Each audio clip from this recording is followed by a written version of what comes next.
नमस्कार दोस्तों, स्वागत है आप सभी का आपके अपने education platform Ramesh Chauhan ISR में। तो दोस्तों, हम लोगों ने एचपीएससी पीजीटी कॉमर्स की जो वैकेंसीज अभी आई हुई हैं, एचटेट उसकी नोटिफिकेशन आ चुका है। ईएमआरएस उसकी जो जो भर्ती है उसके फॉर्म अभी ऑनलाइन है, और सीईटी मेंस, ठीक है, इनको ध्यान में रखते हुए आपके लिए एक एमसीक्यू सीरीज यहाँ पे चलाई हुई है। ठीक है, हालांकि जो भी एमसीक्यूज यहाँ पे आपको देखने को मिलेंगे, इनकी जो थ्योरी है, ठीक है, इनका जो थ्योरेटिकल यानी कि इनकी जो यूं कहा जाए कि डिटेल्ड क्लास है, वो आपको एग्जाम फैक्ट यूट्यूब चैनल पे आपको ये क्लासेस देखने को मिलेंगी, और उसके रिलेटेड जो एमसीक्यूज है वो आपको मेरे यूट्यूब चैनल यानी कि रमेश चौहान आईएएस पे आपको देखने को मिलेंगे। हाँ, पिछले कुछ समय से वीडियोज नहीं आई, उसके लिए माफी चाहूंगा, क्योंकि उसका रीजन आपके सामने स्क्रीन पे आप देख रहे हो, थोड़ा सा टेक्नोलॉजी अपग्रेडेशन में बिजी था, इस वजह से। तो चलिए बिना देरी करते अपना काम शुरू करते हैं, और हमारा सबसे पहला जो क्वेश्चन उसकी तरफ मूव ऑन करते हैं। तो सबसे पहले बात आती है हमारे पास, वो कहते हैं टेंजिबल असेट्स। टेंजिबल असेट्स यानी कि दृश्य संपत्तियां कौन सी हैं भाई? Option A goodwill, option B stock, option C patents, और ऑप्शन डी रिपेयर एक्सपेंसेस। तो यहाँ पे option B is the right answer. ऐसा क्यों? तो देखिए ध्यान से, गुडविल क्या है? गुडविल अदृश्य संपत्ति है। कौन सी संपत्ति है? अदृश्य संपत्ति है। पेटेंट ये भी अदृश्य है, ठीक है, और जो आपका प्रीपेड एक्सपेंसेस है ये भी अदृश्य है। एकलौता आपका जो स्टॉक है वो ही एक ऐसी संपत्ति है जो कि यहाँ पे किस कैटेगरी में आता है? दृश्य, जिसको देखा जा सकता है, यानी कि जिसका फिजिकली वेरिफिकेशन किया जा सकता है। क्लियर? तो option B is the right answer for this question. Now let move on the next question, and the next question is from the following which is a wasting asset. भाई ये चार option आपके सामने हैं। सबसे पहला mine, जिनको हम यहाँ पे कहते हैं खदाने, ठीक है भाई। उसके बाद तेल के कुएं, ठीक है भाई, तेल के कुएं। थर्ड हमारे पास पेटेंट्स, जिनको हम यहाँ पे हिंदी में क्या बोलते हैं पेटेंट्स को? पता नहीं भाई यहाँ पे पेटेंट्स की बात आ रही है, ठीक है। और फिर हमारे पास ऑल ऑफ द अबव। तो option D is the right answer. कहते हैं यहाँ पे जितने भी ऑप्शंस हैं वो सारे के सारे क्या? Wasting assets. का प्रॉब्लम ये है sir, we don't know anything about what is the meaning of the wasting assets. देखिए ध्यान से, ऐसी संपत्तियां जो लगातार यूं कहा जाएगी भी समाप्त हो जाती हैं, ठीक है, जो क्या हो जाती हैं? समाप्त हो जाती हैं प्रयोग करने के बाद। अब तेल की माइंस अभी खदानें, उनमें से लगातार जब आप यूं कहा जाएगी भी रॉ मटेरियल या खनिज निकालते जाओगे तो एक समय के बाद उसमें कुछ नहीं बचेगा। तेल के कुएं में भी ऐसा ही है।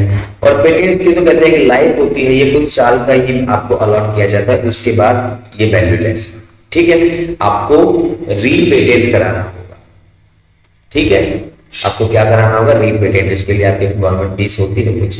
तो ये सारे के सारे क्या होते हैं? समय के साथ, प्रयोग करने के साथ साथ, ये समय के साथ या यूज के साथ साथ इनकी वैल्यू खत्म होती चली जाती है। इसीलिए इन एसेट्स को हम यहाँ पे वेस्टिंग एसेट्स की कैटेगरी में डालते हैं। तो चलिए नेक्स्ट क्वेश्चन पे हैं। कहते which of the following is a capital expenditure. कौन सा एक्सपेंडिचर? कैपिटल। अब कैपिटल को कहते हैं हम लोग पूंजीगत, ठीक है, और पूंजीगत क्या? तो बोले खर्चा, पूंजीगत खर्च। भाई चार ऑप्शन आपके सामने हैं। Option A wages, option B wages paid for building construction, option C repair expenses for building, और option D advertisement. First of all आपको यहाँ पे कैपिटल एक्सपेंडिचर को अंडरस्टूड कर लेना, ये होता क्या है।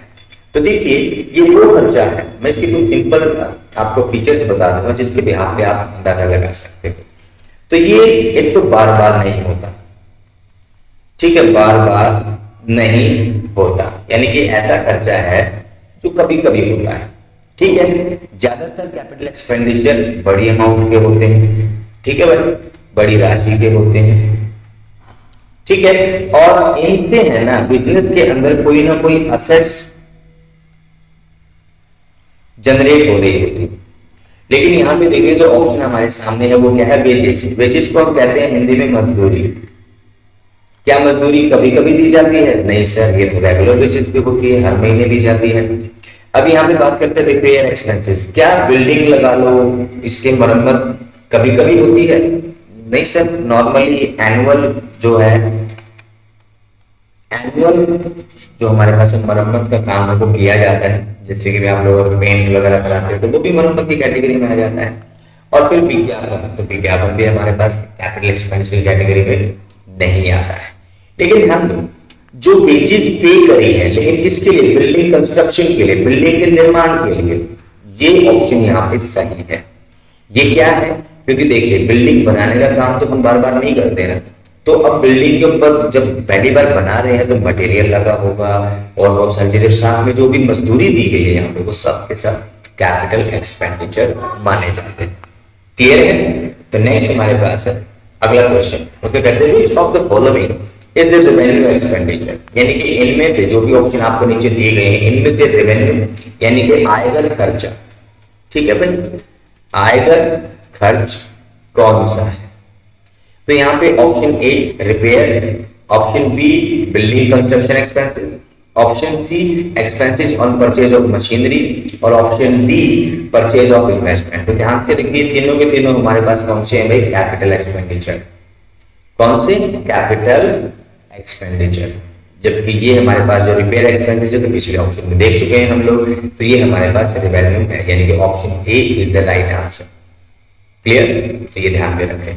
नेक्स्ट हमारे पास है, अगले क्वेश्चन की तरफ चलते हैं। अगला क्वेश्चन कहता है a person who owes money to the firm is car. कहते हैं कि एक व्यक्ति है जो फर्म को पैसा दे रखा है, जिसने फर्म को पैसा दे रखा तो वो क्या कहलाता है? Debtor, creditor, supplier, none of these. तो ध्यान दें वो क्या होता है? फर्म का क्रेडिटर। क्लियर है? बस सर आगे चलते हैं। नेक्स्ट हमारे पास है, कहता है गुड्स। गुड्स का मतलब क्या है? गुड्स का मतलब देखिए यहाँ पे गुड्स को हम कहते हैं माल। भाई माल से आपका क्या मतलब है?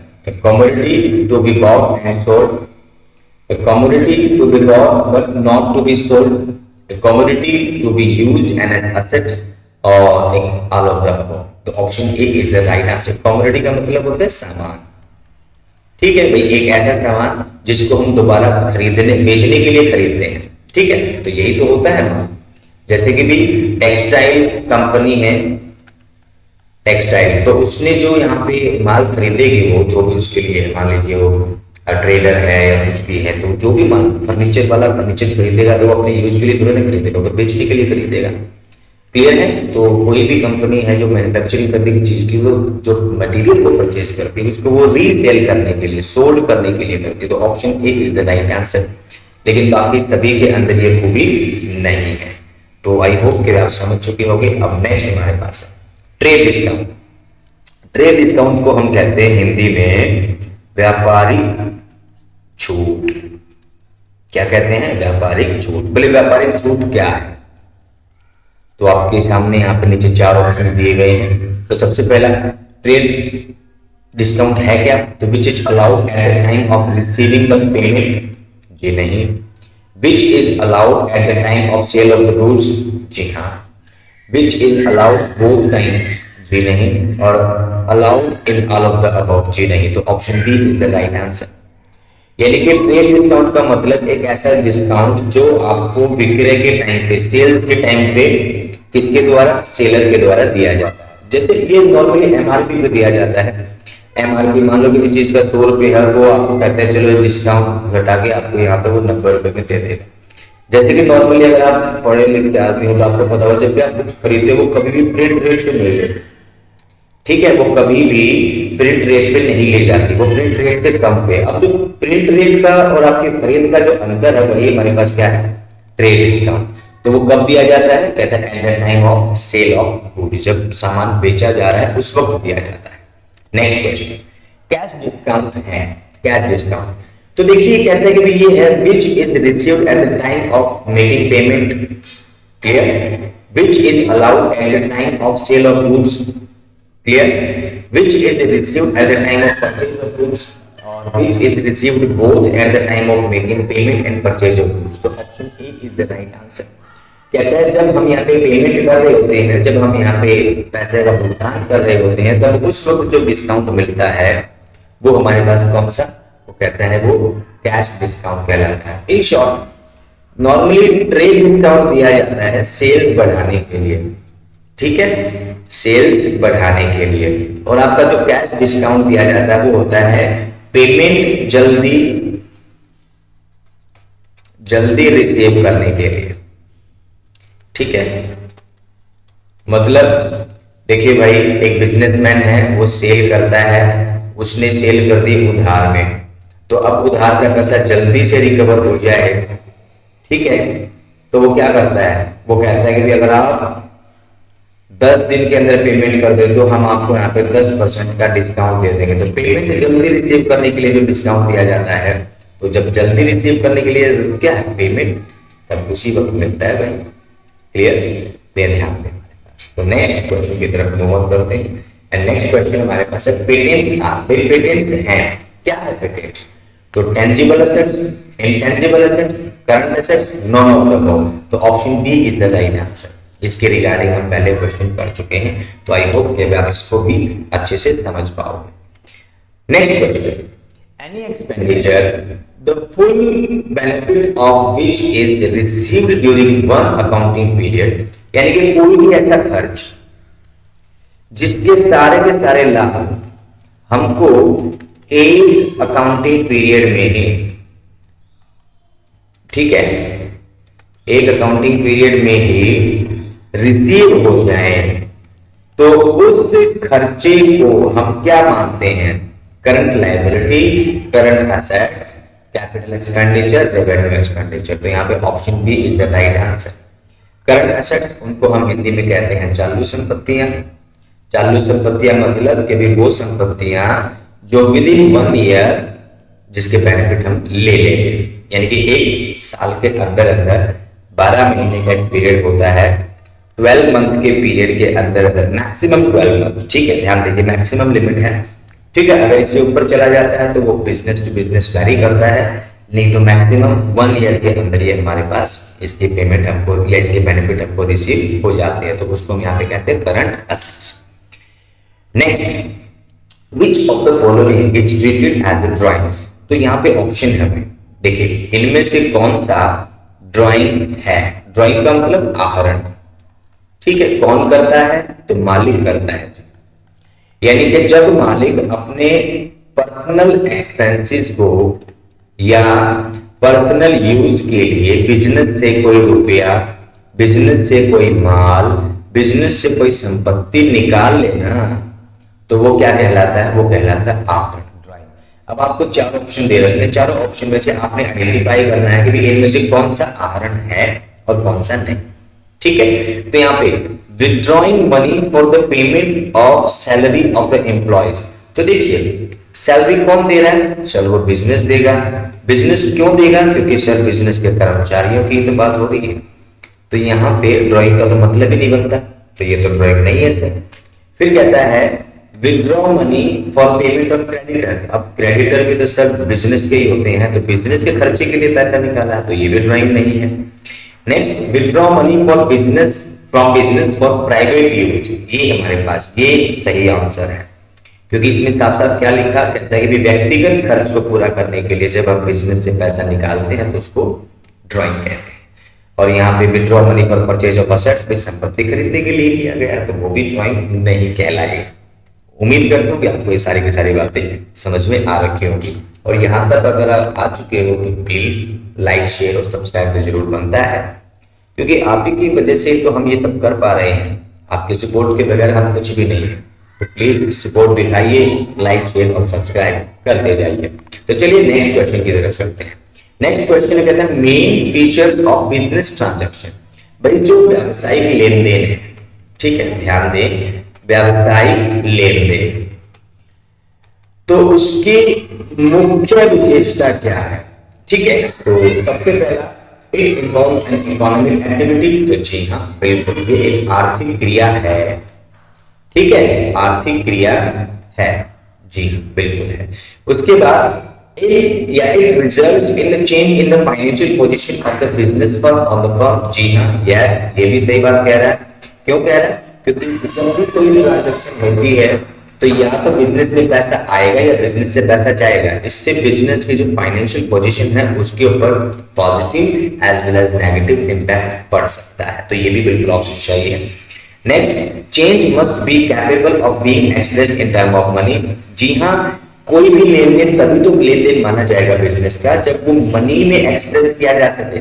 अगर उसमें ये क्वालिटी नहीं है तो वो नहीं है। तो option D is the right answer, यानी कि ये तीनों ऑप्शन आपके जो है वो क्या है, बिजनेस ट्रांजैक्शन के फीचर्स को शो करते हैं। क्लियर? चलिए, बिल्कुल अच्छा, बहुत अच्छा। अब यहाँ पे कहते हैं current liability do not include. बोले सर जो आपकी करंट लायबिलिटी होती है जिसको आप कहते हो चालू दायित्व, ठीक है, चालू दायित्व किनको शामिल नहीं करता? तो बिल पेबल, तो जी हाँ बिल पेबल चालू दायित्व होते हैं। क्रेडिटर्स, जी हाँ ये भी हमारे पास चालू, क्यों? क्योंकि बिल पेबल हमने यहाँ पे कहता है 1 ईयर के अंदर पेमेंट करनी होती है। क्रेडिटर्स को भी 1 ईयर के अंदर पेमेंट करनी होती है।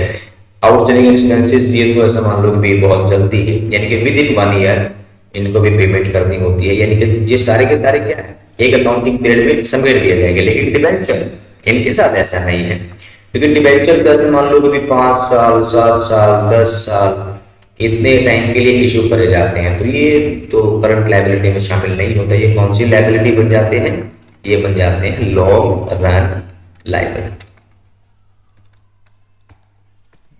ठीक है, लॉन्ग रन लायबिलिटी कैटेगरी में इनको रखा जाता है। उम्मीद कर रहा हूं कि आप लोगों को यहां तक सब कुछ समझ में आ रहा होगा। एक एक क्वेश्चन आप लोगों को बहुत अच्छा लग रहा होगा। Next, the firm sells us, ठीक है, used only for the sale of, कहते हैं द टर्म सेल्स, जो सॉरी मैंने फर्म पढ़ा है इसको यहाँ पे टर्म है, ये जो टर्म है सेल्स यूज, ये एज यू है, ये थोड़ा सा ध्यान दे, मिसप्रिंट लगा हुआ है यहाँ पे, ठीक है। जो टर्म है सेल्स उसका यूज किया जाता है सिर्फ और सिर्फ किसके लिए? किसके लिए? संपत्तियों के लिए? तो नहीं। इन्वेस्टमेंट के लिए? नहीं। असेट्स और गुड्स के लिए? तो जी नहीं, बिल्कुल भी नहीं। फिर यहाँ पे इंटेंजिबल असेट्स के लिए? जी नहीं। तो यहाँ पे गुड्स और असेट्स के लिए सॉरी, तो यहाँ पे सेल्स टर्म का इस्तेमाल हम नॉर्मली करते हैं किसके लिए? गुड्स के लिए, गुड्स के लिए। और किसके लिए यूज नहीं किया जा सकता? तो संपत्ति के। तो option D is the right answer. ठीक है भाई, तीनों ऑप्शन जो ऊपर वाले हैं उनके अंदर गुड्स भले ही आ गया हो, लेकिन ध्यान दो सेल्स टर्म का इस्तेमाल हम असेट के लिए नहीं कर सकते, जबकि बाकी सभी में पहला ऑप्शन क्या आ रहा है? असेट आ रहा है। यहाँ पे पहला ऑप्शन असेट है, सॉरी गुड्स है, तो इसका मतलब गुड्स के लिए इस्तेमाल कर सकते हैं, लेकिन असेट्स के लिए हम इस्तेमाल नहीं कर सकते। होपफुली आप इसको एंजॉय कर रहे होंगे और समझ चुके होंगे। Next question, at the end of the financial year during which sales of goods was worth rupees 5 lakh, the closing stock is valued at rupees 40,000. This is, तो यहाँ पे कहता है कि जब साल का यानी कि फाइनेंशियल ईयर खत्म हो रखा था, तो साल भर के दौरान during which sales of the goods worth rupees 5 lakh, 5 lakh की तो हम लोगों ने यहाँ पे माल बेच दिया, और क्लोजिंग स्टॉक हमारे पास है वो है कितना? 40,000. दिस इज, ये क्या है? एक इवेंट है, एक ट्रांजैक्शन है, दोनों इवेंट भी है और ट्रांजैक्शन भी है, या फिर ना ए है ना बी है। तो क्या है ये? ध्यान दे इस चीज के ऊपर, बहुत ही ट्रिकी क्वेश्चन है और मजेदार भी है। अगर आपको ये नहीं पता तो अपने इवेंट और ट्रांजैक्शन वाली जो वीडियो है वो ये देखनी चाहिए। कहते हैं किसको हम इवेंट माने, किसको हम ट्रांजैक्शन माने। तो उम्मीद करता हूं आप लोग उस वीडियो को देख कर आए होंगे, नहीं भी देखा तो फिर भी आप लोगों को थोड़ा सा क्लैरिफाई कर देता हूँ। देखिए, बिजनेस के अंदर एक चीज कॉमन होती है, वो होती है क्या? Bullet transaction.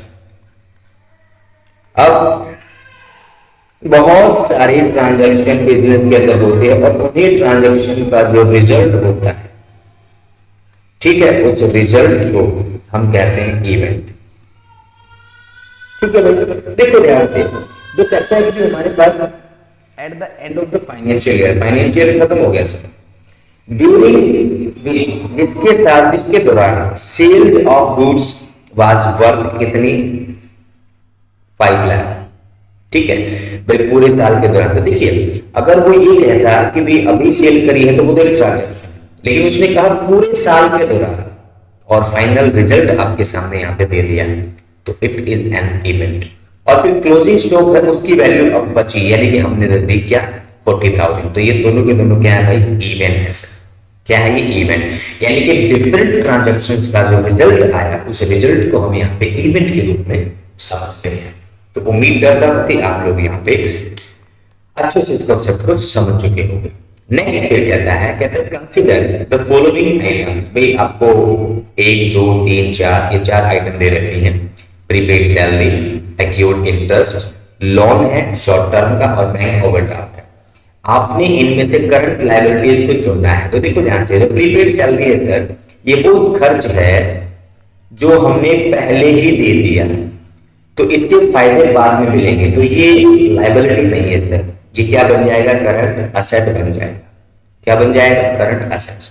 एक्यूर्ड इंटरेस्ट यानी कि वो ब्याज है सर जो कमा लिया, ठीक है, कमा लिया है लेकिन अभी तक मिला नहीं है, तो इसीलिए ये भी क्या है, ये भी करंट असेट है सर।